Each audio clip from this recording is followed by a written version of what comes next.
We're back on the podcast. We got the guest. We got pretty much, we're collecting the click members on this podcast right now. We're Thanos. You are. You're building up your collection. We're Thanos, and we're collecting all the Infinity Stones. Yeah. Wait till we hit that Snap podcast and we do the click podcast. All right. Well, let's start off right away. Miguel, you say that you have to correct Ravi with something, so everybody likes the drama. What is there to correct Ravi on? Yeah, just some things. And when I say some, I mean like 8. I listened to the podcast that you guys had with him and Luke, and then there was a lot of stuff that he was not necessarily correct on. And then I listened to Breach's because I figured, okay, well, if they're saying Breach said this, and I was like, okay, well, Breach sometimes does have his memory's not the best, but most of the time he's pretty spot on. So I listened to his, and yeah, he was pretty spot on with a lot of stuff. How the Mania trip started, and it's funny because before anyone questions, well, why should I believe you over Ravi? This is why I tweeted Luke and I left you in the mention, Justin, so that you can see. Luke didn't deny anything I say, and about how we met. And then on top of that, I gave him even little details just so that he can know, yeah, you probably forgot I have that good of a memory on things, especially when it comes to Mania trips. But how the Mania trip started in 2010, like a few months after we started talking to Breach on Skype, he said that he was going to go to Atlanta. He was going to go for WrestleMania because he grew up in the area and he had a childhood friend that still lived there. And to cut costs, I remember he used this exact quote: "I'm gonna sleep on his couch, save some money." And I was like, "That sounds exactly like Breach." Yeah. And I was like, "Oh, well, that's cool." And he said he was gonna go with him to Mania, and just kind of make like a little reunion trip out of it because he hasn't seen his friend in years. None of us, when he said that, were like, "Oh, well, he's going," there was no appeal for us because none of us wanted to go to Atlanta. Just it wasn't a destination. But I don't know. I think Breach just put it in his head. You know what?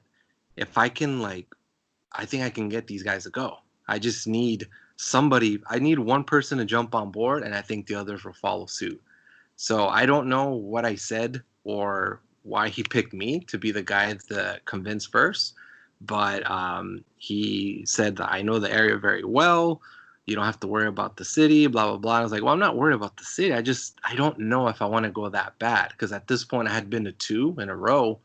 And by that point, I know that the city does have something to do with me wanting to go. But there was just the intrigue for me to go because I was going to go with somebody, from YouTube. And at this point, I was thinking it might just be him and I because everyone else was firmly adamant that they weren't going. So we're okay, well, what the hell? So I said yes. And then on the same call, me and Breach were IMing each other of him trying to get me to go. And then once I said yes, Breach was like, all right, I got Miguel. Luke, are you going? And then Luke was on the call, and Luke didn't believe him. And I was like, yeah, I think I'm going to go, Luke. And he's just like, what? And I was like, yeah, well, we can get a hotel. And then if we change our minds, we can back out. We're not really locked in until we either get a Mania ticket or a flight. And even the Mania ticket, you can sell. So I don't know. It was just Luke was on board. And then Ravi was not on the call. We told Ravi through, I think I tweeted him, that we were on a call. Ravi gets on the call because he was at work at the pizza place. He gets on the call, and then we told him we're going to Mania, and he's like, what? He was just shocked. Where's this coming from? And then we just caught him up with what was discussed prior to him joining the call. And then the part that he said that he just jumped on board, that part was true. Just of how the order it happened, that was a little different than what he said. But that's what happened. And as soon as we told him that, I was like, all right, I'm going. He was the one that took the least convincing to go. When we went to the Vortex Bar and Grill, he did get caught with his fake ID. When the guy came over, I remember the first guy, or the bartender, because we went in, we're supposed to meet up with Brandon and his group. At that point, Instant Classic 8 on YouTube. At that point, we had only, actually no, we hadn't met any of them in person. It was gonna be like just brand new, just meeting him and T Slay and Phil. I think Chase was with them, and I want to say LV5454 was with them. So we were waiting for them in the bar. Ravi gets a drink, and the bartender didn't bat an eyelash. She was just like, "All right, here you go. Here's your beer." And I look at him. I was like, "Well, if you're gonna get a beer, of all things, don't you want to try something you don't have in Canada?" And he's like, "No, it's Canadian. Like, I gotta go with what I know." And then later that weekend, he said he never drinks. So I didn't get that part. But anyway, so we're waiting, and then we sit down. The waiter comes, and he tries to get the another beer, and he just looks at him. He puts this funny face, like almost like he smells something bad. And he was just like, "I'll be right back," after he gets our food order. And then the manager comes, and he looks at him, and he's like, he wasn't a dick, but he was just very like, "Don't bullshit me," And he was just like, "See, you can see the number rubbed off. I can't accept that. Like, there has to be a number, and it has to be a number that, that makes you under 21 or over 21." And then he's just like, I'm not gonna kick you guys out, but we are gonna have to cut you off. You understand that, right?" And Ravi was like, yeah. And then I remember while this was going on, Luke was so scared. He gets so scared about these kind of things. The manager walks away, and the first thing Luke goes, "Oh, fuck. I thought we were done for." I was just like, why? It's not like it was you. Yeah. Like, it wasn't you that got caught. And he was just like, "Yeah, but we were with him." And I was just like, okay. So that's what happened there. Why we didn't ride the go-karts on Friday was because we got there and we had Ring of Honor. I think the show started at 7, I want to say, but the doors open at 5. Mm-hmm. We woke up like at noon that day. By the time we got out of the hotel, it was maybe like 1-ish. We went to Costco to eat, and then after that, we went to the Andrade kart racing place that Brandon had. Like, he was kind of like the person from his group that was like looking at places to check out, mm-hmm. And he's the one that recommended the Vortex Bar and Grill and the Andrade kart racing. So I was like, "But those both sound good." So that's how we got, found out about those things. But so by the time we got to the kart place, it was probably like 2:30, close to 3. So we didn't have that much time. And when we got there, there was a class like from school that was there with a bunch of kids. There was probably like 50, 60 kids there. And they had, I think, like the next 2-3 turns. And there was a lot of go-karts. But they had like the next 2-3 turns, and they told us that if we had to wait because they had already paid, because the school had already paid for their turns. So we'd have to wait for them to go. And then they said that we're looking at about an hour and a half. So we're like, well, we can't do that because then we'll be late to Ring of Honor. So that's why we just resorted to playing in the arcades. Breach, I don't think ruined access for us. I think what happened in Santa Clara in WrestleMania 31 weekend, that was very, I don't know. It was, Breach swears that he did not keep us from eating. And I can understand that because we are grown men. If we really wanted to, say, well, fuck it, we're going to eat. Like, we have our way to get around there, whether it's walking somewhere, calling a cab, whatever. Like, we could have really ate if we wanted to eat. So I don't blame him to that extent and for that year. But to say that he ruined it for us, no. I know for me, I can speak for myself on this one. What ruined it for me is trying to meet as many people as possible in the shortest attempts. Like, going to I think I just had this mindset where I wanted to meet everybody as soon as possible, like within the next 2 years or something. And I think Ravi took that approach as well, because the first year that we went to Access in Atlanta, he wanted to meet everyone. He's the only one that had a VIP ticket, for that matter. When he met Triple H that Saturday morning, I forget which one it was, he wanted to go all out. So he met a ton of people. The next year, when we got the package in Miami, that did not come with a VIP ticket. Did that stop Ravi from getting VIP tickets? No. So he got those as well. So I think Ravi just wanted to do too much. And then eventually it got tiring after years and years and years. And you guys have been on Mania trips. Some cities run it better than others. I didn't go to Access in Dallas, but I heard that was probably the worst one as far as how it was managed once you got inside. But I think that's all just caught up to Ravi. By the time we got to New Orleans, and for WrestleMania 30, I remember he said something to the extent of, if I wasn't meeting Big Dave, I don't even know if I'd be going to Access this year because I've already met everybody. He met Randy Orton that night that he went, I think Thursday. I think just to get in early. Like the main people he wanted to meet were the people that were in the undercard, but he wanted to get in there sooner. And because Jade was with them, he obviously had to buy her a ticket as well. But that's how I remember Ravi's experience going with Access. Just he was kind of over it even within the first 3 years that we did it. Saying we did nothing Saturday afternoon in Dallas was a big lie. This is what happened. Saturday morning, Breach, myself, and Gemini, we went to the side of the Sportatorium. And he did not want to go there because obviously there's nothing there now. There's just grass and dirt. And that was the joke leading up to Dallas. Oh, you guys are going to wake up so early to go see a lot of dirt. Well, we went and we did that. I don't know what he did in the morning. I think that's when he met Jinder Mahal at WrestleCon. But he did that. So us three, Breach, Gem, and myself, we went to the Sportatorium side. We went to the Von Erich's graves at the cemetery. After that, we met up with, I know Griff was at WrestleCon when we got there. I don't remember if Ravi was still there, but we met up with whoever else from the group was at WrestleCon. From there, we went to Evolve. It was a noon show because the main event was a draw. It was Ospreay against Ricochet, which was awesome. And then after that, we did have time to kill. So we didn't have tickets, obligated to go somewhere. So we went back to the hotel and we were sitting there. But at this point, it was maybe like 3 o'clock. It wasn't like we burned the whole afternoon because the Evolve show lasted like 3 hours. By the time we walked back to the hotel, we burned some time. Ravi didn't want to sit and do anything. So he went to eat dinner or lunch with Ryan Falcone and his dad. And then we stayed at the hotel because, we didn't get invited. So what are we going to do? We have no tickets for events.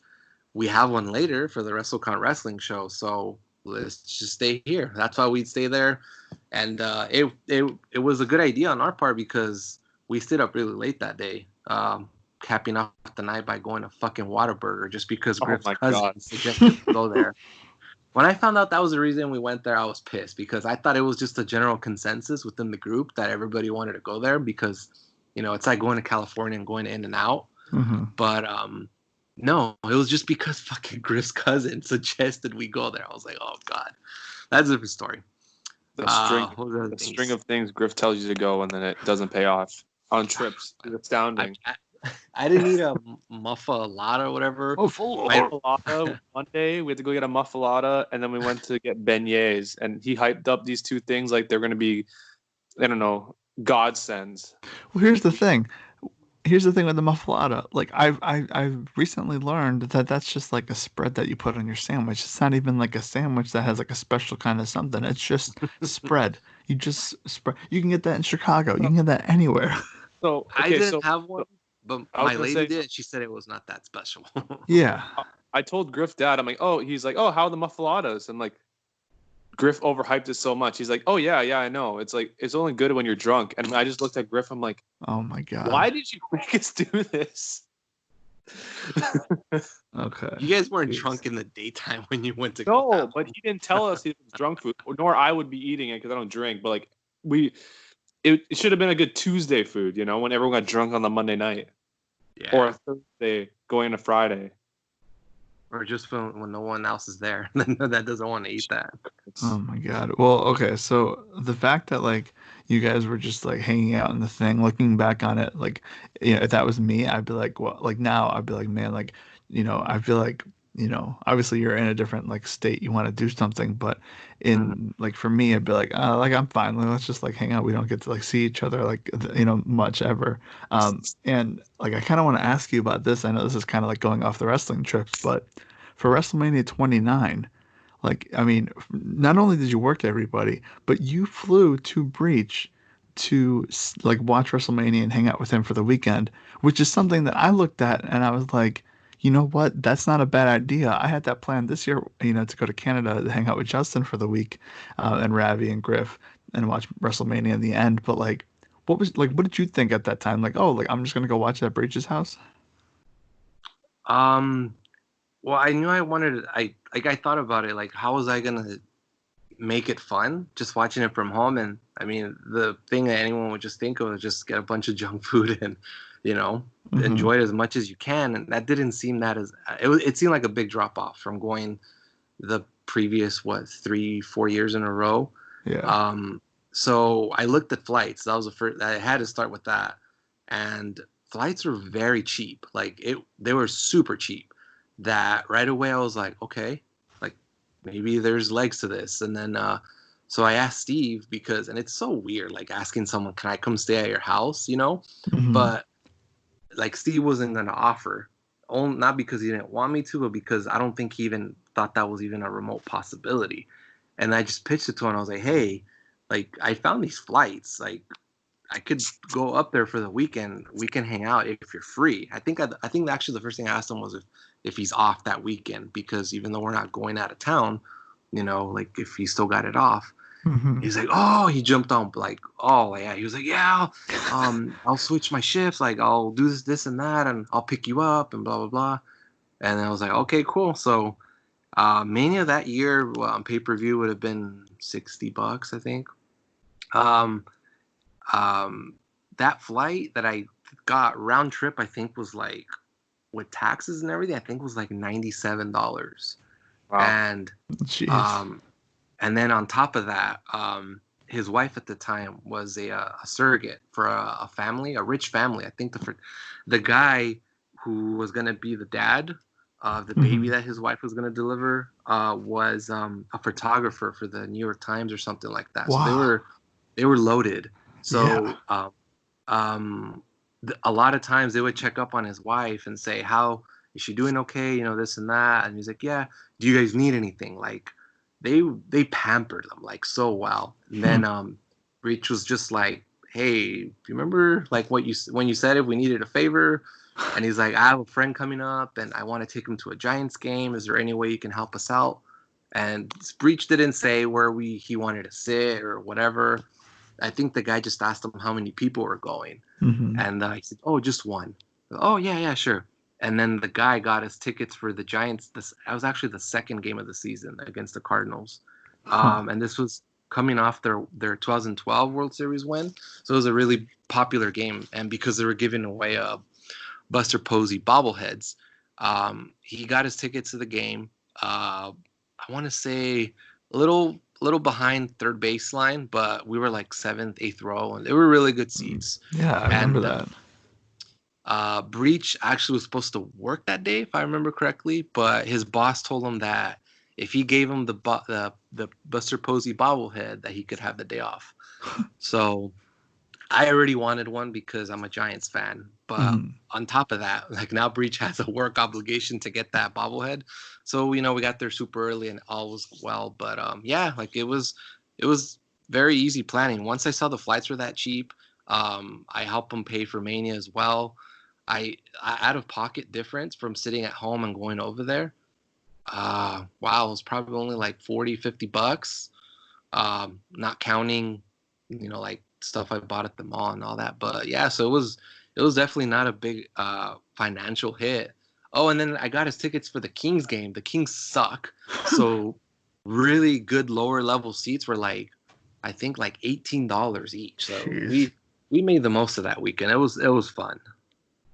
And now that you're saying that, I don't know why I didn't go to AT&T Park when I was in San Francisco. Oh Like, man, it's a I, beauty. I'm just thinking about that now. I was like, we were there.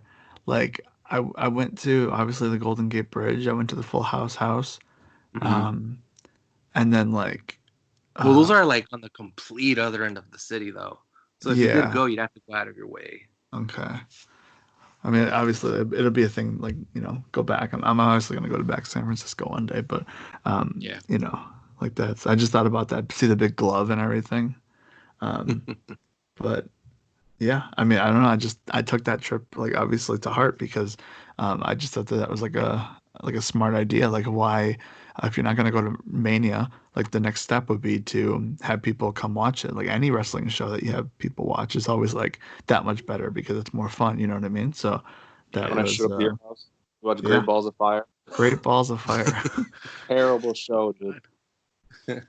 And you and Tommy just like, what is this? What are Yeah, we watching? nothing We're just makes laughing all sense. the time. Yeah, A glorified house show.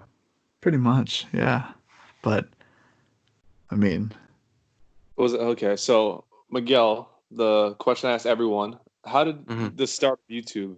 Why do you start making videos? Um, well, it started. Did it really start with the belt videos? The famous. I'm trying to be shaving like, cream. I'm trying to narrow it down as specific as I can. I think I had actually just looked up matches before, so that's how I started using YouTube my senior year of high school in 2006. I remember when I didn't really even know about it. I remember we were trying to look up videos, like not music videos, but like the kind of like vlog style videos of Mm. this rapper who died the year before. His name was Mac Dre from the Bay Area. And one of my friends was telling me, yeah, someone said that there's Mac Dre um, videos on. Oh, I forgot what. And then our friend that knew a lot about that rapper just happened to walk by. He's like, "Hey, Mike, what's the name of that site again with all those Mac Dre videos?" He's like, "Oh, it's YouTube." It's like That's funny to YouTube. hear. He's like, "Yeah." And then I was just kind of like, "Okay." And then I got home, put YouTube.com, and I was like, "Holy shit!" There's all kinds of stuff here. I don't even have to download anything. So that's how I got exposed to the site. And then from there, I looked up matches from like early 90s, mid 90s, stuff that most people would find terrible. I probably would, be honest and tell you that a lot of stuff is terrible as well. But some of the stuff I just, stuff I grew up on. So I looked at that stuff. And then in 2000, want to say early 2000, no, late 2007. um, I looked up videos of because I was looking at WWE Shop or Shop Zone, and the replica belts. It just popped into my head one day. I was like, man, I remember I asked one for a kid size for Christmas one year, and then my mom said something to the extent of, "Well, what are you gonna do with that?" Like, Yep. I was like, "Oh, have it." Yeah, So, exactly. anyways, Walk it to was school it with was this. still. Wait, what? I'm gonna put it on. We'll go to school with this. And me and my belt. I guess. I mean, I just remember I asked, right? I didn't get it, and that popped into my head one random day, and I looked them up on WWE Shop, and I was like, man, why are they so pricey now? Even the kid sizes. And then I looked up on YouTube. I wonder if anyone's ever showed a belt before and just said like a purchase review and said if they like it or not. And I just put WWE replica belt. And then a bunch of them unboxings. I was like, oh, so that's how you find them. I put unboxing, replica belt. And there is this guy who I've looked him up periodically when I remember his name, just in case he has his name on private and popped it back up. But no, I think he's just gone. I think his name was Sander J69 or something like that. He didn't show his face, but he had a World Heavyweight Championship replica belt, and he like showed it like taking it out of the bag and how you get it, and I was like, wow, that looks pretty sweet. And then on the related videos he had shaving cream trick videos of how to make your belt flex. I was like, what? Like it just grabbed my attention, so I clicked on it, and it was a very short video. He basically just rubbed it on. He didn't explain anything. I think he put music over the video. He rubbed shaving cream on it, and then he just it was like a before and after, very short video. And I was like, it worked. What the fuck? I was just like, okay. And I must have watched that video when he was like moving the belt around and unboxing it. I must have watched that video at least 30 times. And then I finally pulled the trigger on buying a belt the following year. And I remember telling myself, as I was waiting for the belt to arrive, like, I want to do that video that he did, but I want to talk and explain what I'm doing, because there's going to be someone out there like me that's going to want to know what they can do to it, and that it's just not as is, so that when you buy it and it's stiff as fuck, you're not thinking, wow, $200 for this. So that's how I came up with the idea of just putting that video up there. So if you search WWE belt shaving cream, your video is the second video that comes up. 171,000 views. Uploaded 2008. Part 1 of 5. Part 1 of 5. Yeah, Dude, I remember, like, okay, this was before I even knew who you were. But I think I was looking up belt videos for some reason, and I found this like this dude that was like sitting on his bed talking about his belts, and he was like, I don't wear them. I don't walk around wearing them. I don't bring them to events. They're a shrine. I put them on my man, and I'm like, who is this idiot think he is? Like, if I want to wear my belt, and years later, this idiot staying in my house telling me what to do with the belt. And yeah, when I found out it was you, I was like, man, like, I mean that's crazy because it's like it makes sense now. It's like, what are you gonna do with it? It's like, it's literally just like sits on your wherever. But at the time, like me as like a young kid not knowing anything, I was like, well, I mean, like you tell me he doesn't put it on at least once, like so. I mean, that's where that. I remember watching videos being so scared to do it. I never did it because I always wondered, like, does it mess it up years later, like the leather? Do we have an answer for that? Okay, I'll be completely honest. I have not even opened up the belts, like there's the little bag they come in years. At least, actually, probably like 2, because I think the year that I had moved out of my parents' house, I think I unzipped it once to show my fiance what they look like. So I think that might have been the last time. It was 2008. You have just one belt? No, I have 3. Wait, I have the World Heavyweight, the Attitude Era, and the Undisputed. Gotcha. The Undisputed one, though, is like the Ultra Deluxe. It has like real leather and shit like that, and has the curved plates. But it's so heavy and just high maintenance that it never stays in storage. It actually has always been out. I can tell you that one is not banged up. Like, it still holds up. And it's funny, like, now that I hear myself telling you how, like, almost mesmerized I was by those belt videos, just seeing the belt. I thought as soon as my son got into wrestling, I thought he was going to think they were, like, awesome, like, just seeing them right there in front of you. And he's seen that Undisputed Era or the Undisputed title, like, a ton of times. And yeah, that's cool. Like, he's just like, whatever. But I think it's because it's a belt that he didn't watch on TV. I think if I were to get of all belts, like, he's really into NXT. So I think if I were to get the NXT belt, I think that would, get his attention. Like, he's got one belt and run around with it. I'd probably have give him a big no on that one, because I was like, I want you to have the belt be like intact years from now. But one day I'll get a belt. I like, now that they have the side plates, and I can like the one mistake I made was the WrestleMania 31 side plates were on sale for, like, I don't know, maybe $20 to $30 at one point, and like I should have bought those, and then years later when I get like the WWE like championship like replica belt, then I can like put them on. But I mean, now, like, obviously I didn't buy them, and like that's like my goal is to one day get like a replica WWE championship belt. Because like I always wanted like the world heavyweight, and then finally like I kind of saved up money and I bought the commemorative spinner belt. And literally that just sits on top of my bookshelf, and it has for, I don't know, like however many years, 8 years since I've gotten it. And like the one time I was gonna like bring it to an event, and I think you told me, you were like, don't bring it to an event, and then I thought about it and I was like, yeah, like what do people do? Like, they just like wear it, and then like you can't really get comfortable when you sit down because the seats are so small, and like your belt is just taking up the space and you're hitting the person behind you. So there was a picture of Miguel in Breach on WWE.com, and it was like Miguel with his 2 belts. Yeah, I think that was the first year we went to SummerSlam Access.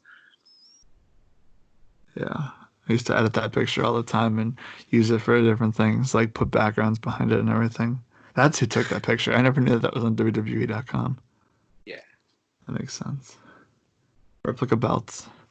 Endorsed by Miguel. Make sure you put I don't know about now. Yeah, well. But I don't know. So there Justin, we go.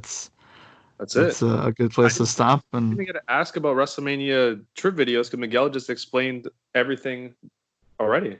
that was good because, and now Ravi and Breach are gonna hear that and they're gonna be like, hold on, and then they'll come back and then it'll just be a continuation of this thing that we have going. So Miguel, thanks for coming on and taking the time out to talk with us and clear the air of those beginning things. And I'm ready for Ravi to text me tomorrow. I'll be like, hold up. I'm like, all right.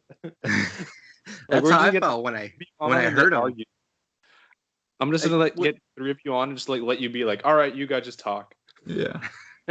By the way, because I know he's gonna be listening to this. I couldn't I laughed and I rolled my eyes. I was like, "Are you kidding me?" When Ravi said, "I never drink," because he says I didn't drink in Atlanta, which is a lie.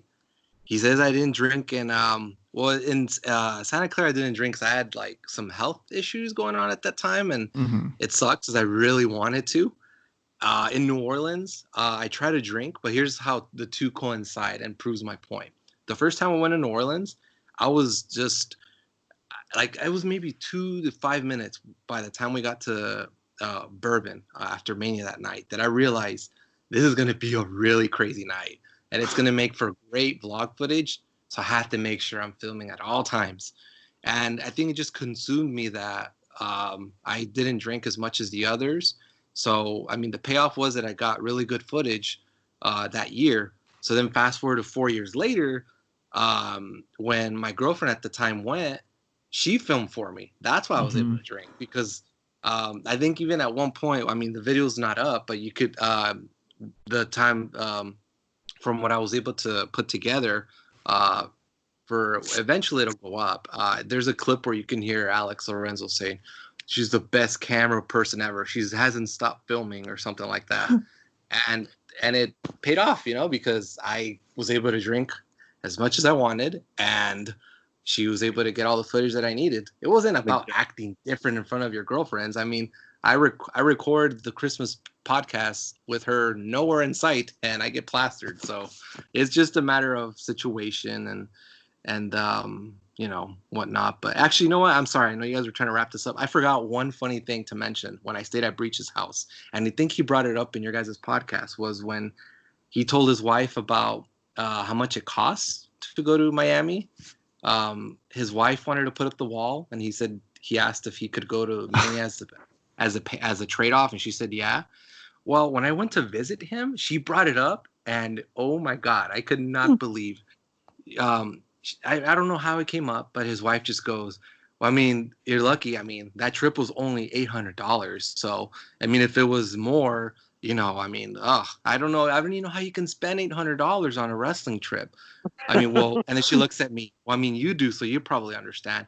I was like, yeah. Like, I played it off as smooth as I could. And in my head, I'm like, $800? Yeah. I was like, the package alone costs twice as much as that. Did she even and look then, at the bill?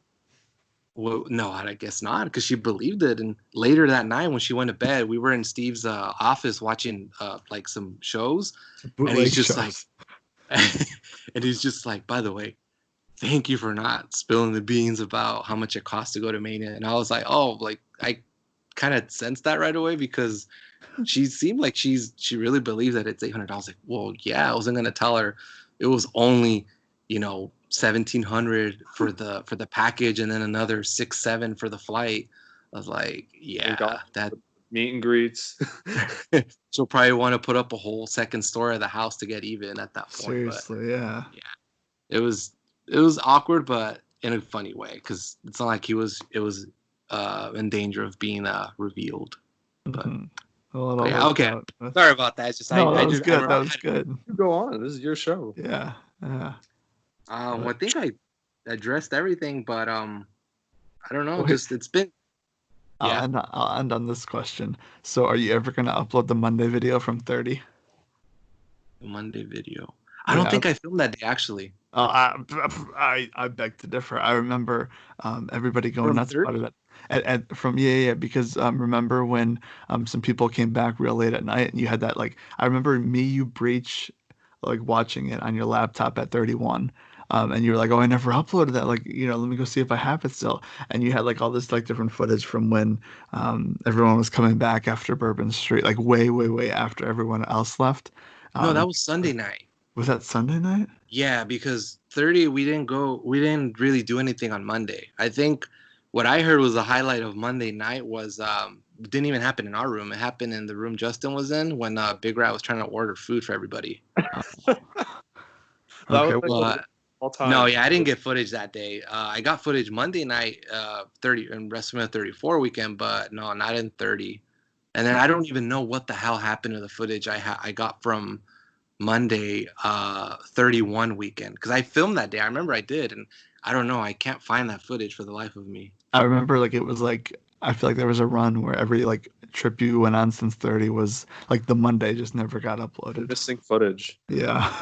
Man, yeah. Probably If I ever find it one day, just for the sake of the theme that it was lost and now I found all of it, I'm just gonna bunch it all together, even if it's has nothing to do with each other, different years. I'm just gonna put it all in one and be like, I finally found it, and here it's all there. But Well, here I'll ask you this. Okay, now I'm like now we're here. Okay, so you said that you kind of like comparing like 30 and 34, where 30 you really wanted to get all this footage, and 34 you didn't have to worry about the footage because you had someone else to film for you. Since then, if you go on a trip, do you like? Because I feel like maybe it was like All In or yeah, maybe All In, where you didn't like film at all. Like, do you think now it's more about having the experience, whether rather than like making sure you have a good video and like good footage? You know what I mean? no, it's just. Well, I mean, I guess it has something to do with it. I just figured that I knew Ravi was gonna vlog, so I kind of had like just I had faith in him that he was gonna get whatever I could get, Mhm. if not more or better footage. So I felt like, well, there's a very good chance that when he's filming something, it's because it's worth filming, and I would be filming, so it'd be like kind of the same footage if that makes sense. So Mhm. I left it up to him to do that. A part of me does kind of regret it just because, I mean, we all filmed and all the Mania trips that we've taken together. Well, most of the famous Mania trips we've taken together, and we do sometimes come up with different footage, but it's mainly because we split up. Yeah. When we're together, we usually get the same footage. So yeah, it's not so much that. It's just because I just figured he was gonna get in, and he's never one to take down videos or anything like that. So I know it's gonna be up there forever. So, Mhm. but No, it's just a question. if Mania does take place in LA, then obviously I'm gonna go. I do plan on vlogging, like whatever I can get, but yeah, because I'm pretty sure Ravi and I won't be together as much that weekend. Mhm. But yeah, Yeah, just a it's couple funny questions I because had. Yeah. the first year that I went to Mania, like it was such a spur of the moment thing that I didn't plan on it, and I was already making videos at that time on YouTube, and I didn't vlog, and that's probably one thing that I wish I would have changed. I didn't actually vlog until my third Mania trip, or wait, no, my second one. But yeah, the when you were talking about earlier how you missed out on shit, what was it? The side plates.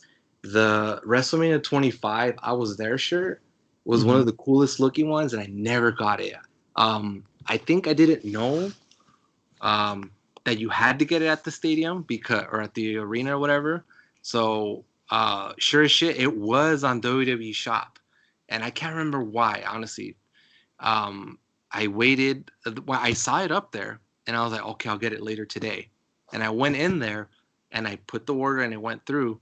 But then, like the next day, I got an email saying that they were actually out of stock, and that they didn't, you know, Mhm. it wasn't actually in stock when I ordered it. So I'm thinking, fuck, if I had ordered it the first time when I saw it, maybe I would have actually gotten it. But yeah, because the year before, in my Orlando, is that where WrestleMania 24 was?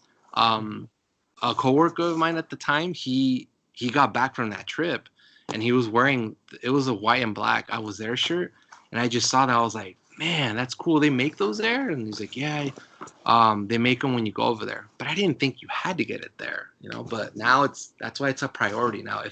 If if Ryan, Justin, Ravi, Breach, Luke, anybody that will go to Access before me, or if I don't even go at all that weekend, I'm always like, hey, get me the I Was There shirt, because I don't want to go to the stadium and have to get in a long line just for that. Yeah. Now they like overprint it now. Now it's like a surplus. Yeah, I think Ravi got me a All Out shirt. I like the art, the front art of it, but I think it says I was there in the back, so it's a little, it'll be weird wearing it because I didn't go, and I don't like to wear shirts of shows I didn't go to that say I was there. But I just remember I saw that show. I was like, I texted him. I think when you guys were outside the arena waiting to go in, I was like, hey, get me this shirt because I got last year's and it looks cool. This looks just like it. They're like, okay. Well, now cheese, they just put it on with the I Was There. If you ever want one. That's true, huh? Good point. All right, well, that was fun, and we're definitely gonna bring you back on. You said that you were like, good on the weekends, so maybe in a couple of weekends we can get you back on. Yeah. When worlds collide. Yeah. Sorry, so my headphones died during that. What were you saying? I was just saying that we'll probably have you back on, like, one of these weekends. So. All right, sounds good. So just put Luke, Breach, Ravi, Miguel in the call, and we'll just exit and just record. Yeah, just. We'll run down all the manias when I kept you guys from eating. Oh, jeez. All right, well, that's it. And for Miguel, for Justin, we'll talk to you again after a while. Thanks, Brian.